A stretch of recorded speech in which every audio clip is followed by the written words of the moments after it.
Hello everyone. Today we will see how to register XSIP via BSE StARMF.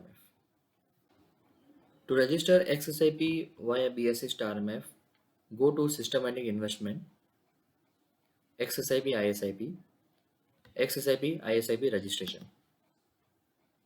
Now this is your XSIP ISIP registration form. First, enter the client code, element type. In that you can find two options, L1 and others. You can select L1 if you want to do SIP of your investor 2 lakhs or more than 2 lakhs amount.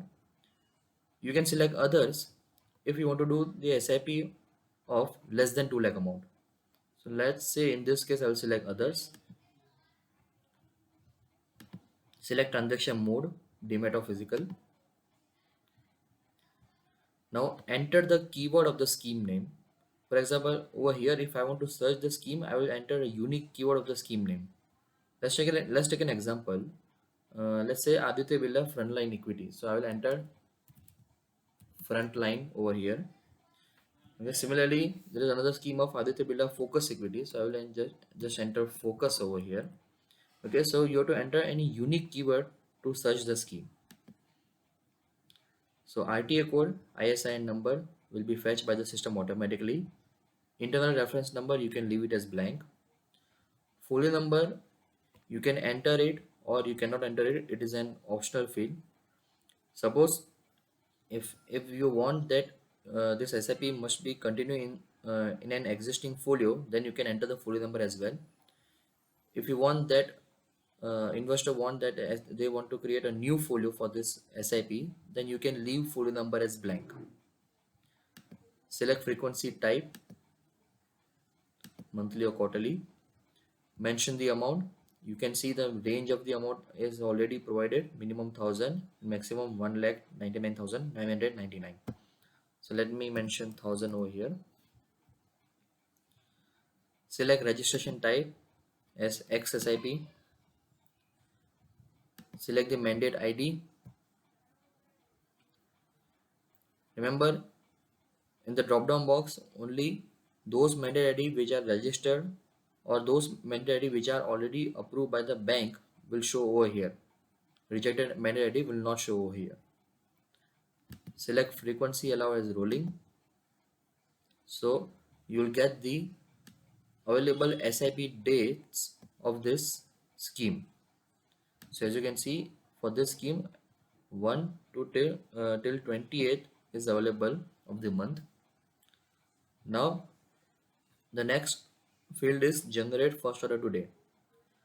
Now if you want that from today only the SIP should be triggered, then you can select this option, generate first order today, and then you have to give start date after 30 days. So in this case, let's say today is 13 August. So I will start counting 30 days from tomorrow. So uh, I can give start date after 11 September or I can give 12 September as well. Okay. So there should be gap of 30 days between first order as well as start date. If in that in case if you are not selecting generate first order today, then the first thing my system will check that the particular mandate which you had selected is approved or not. If it is not approved, then my system will not allow you to register the SIP without first order today. If the mandate ID is already approved, then in that case my system will allow you to register the SIP and you can start the SIP as soon as possible. For example, you can start the SIP by giving the gap of 8 working days. Okay, if you are not selecting generate first order today, then you can start the SIP in the gap of 8 working days. So today is 13th, so here Friday is 1 working day, 1 2 3 4 5 6 7 and 8. So I can give start date of 25th August or after that date also. So let me select 25th August over here. Okay, and let me say that I will select generate first order today. Okay, I will give start date after 30 days. I will mention the instrument amount, let's say 30. So end date will capture automatically. EON number, make sure to mention your EON number as well, and then click on save. Okay, so you get this XSIP registration number 10119278. Now let's check whether this XSIP has been registered successfully or not. If you want to cross verify whether this XSIP has been registered successfully or not, so there is a report available. Let's check that also. Now the report is available under daily downloads, XSIP, XSIP registration report. Now over here you can search the entire SIP details of your member ID. You can give the date range of from date by giving from date and to date, as well as if you want to search for particular client, then you can provide client code as well. So now let's say I will register one SIP today, so I will not change the date over here and I will simply just click on view. So it will show me that on today's date how many SIPs have been registered under my member code. So you can see only one SIP has been registered under my member code. These are the SIP details I'm getting. Okay. Now in the first column you can see it's a status column, and under that it is showing penned new. It means that I have registered the SIP, but investor has not authenticated the SIP yet.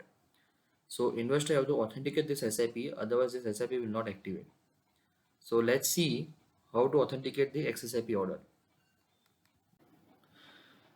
Now to authenticate the XSIP, investor will receive a SMS from BSE StARMF, as well as they will receive an email also from BSE StARMF. So they can authenticate via SMS as well as via email. So you can see the SMS format in front of the screen. So investor have to click on this link and then they will land up to the authentication page. Okay, and let me show you the email format as well. So this is the email format. Now in this also they will receive a link to authenticate the XSIP. So investor will click on this link, online authentication. They will see this XSIP details over here, okay, with the scheme name, amount, units, frequency type, and they have to select this checkbox to authenticate and click on save.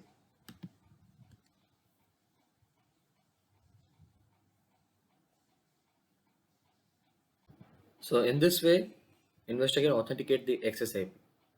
Remember the deadline to authenticate the XSIP is 11:59 p.m. on T day. So if I'm initiating the XSIP order in market hours, so my investor has a deadline to authenticate this order by 11:59 p.m. on T day. And suppose if I'm initiating the XSIP order after market hours, let's say after 1 p.m. on 13 August, then my investor has deadline to authenticate the XSIP till 14 August 11:59 p.m. Okay, so unless until if investor will not authenticate the XSIP, XSIP will not activate. Now, in fact, in XSIP registration report also, you can see the status has been changed to active. Suppose if investor will not authenticate before the deadline, then the status will show over here as auto CXL. It means that your investor has not authenticated the XSIP before deadline, and then you have to register the XSIP again. Also remember, once the investor will authenticate the XSIP, then only they will receive the payment link for the first order of the SIP. Okay, so let's see that also. So now as you can see on the screen, for the first order of the SIP, I have received the payment link also. Okay, so I'll click on this link and make the payment for the first order. Remember the option which are selected, generate first order today. Funds will not debit automatically from the investor account only in case of first order. Okay, so investor has to click on this payment link and make the payment manually. They can make the payment via net banking also. They can make the payment via one-time mandate also if it was already approved by the bank. But in case if they will not make the payment for the first order, then only the first order will remain invalid, and but the entire XSIP will remain valid.